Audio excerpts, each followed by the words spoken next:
Exolum se clasificó para la final de cuarta división de la Corporate Cup y lo hizo a lo grande, goleando 8-2 a un Sergiesi que fue de más a menos. La escuadra verde se encomendó a un estelar Javi Martínez, gran protagonista del duelo con 5 dianas, para desarbolar a Sergiesi. Por más que los azulones voltearon el tanto inicial, gracias al doblete de Christopher Bizuete, a partir de ahí, Exolum echó el candado a su portería y fue claramente superior. El repóquer de Martínez y las dianas de sus principales escuderos, Pablo Martín, Alberto Gallego y Carlos Sánchez, redondearon la exhibición de Exolum camino de una nueva final.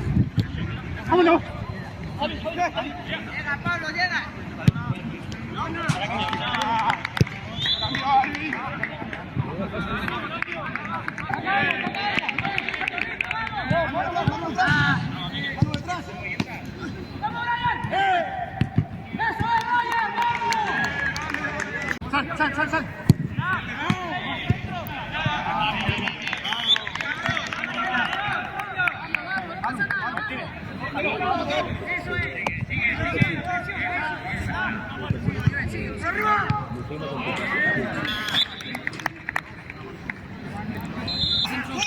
¡Borja!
Pasa, ¿qué tal?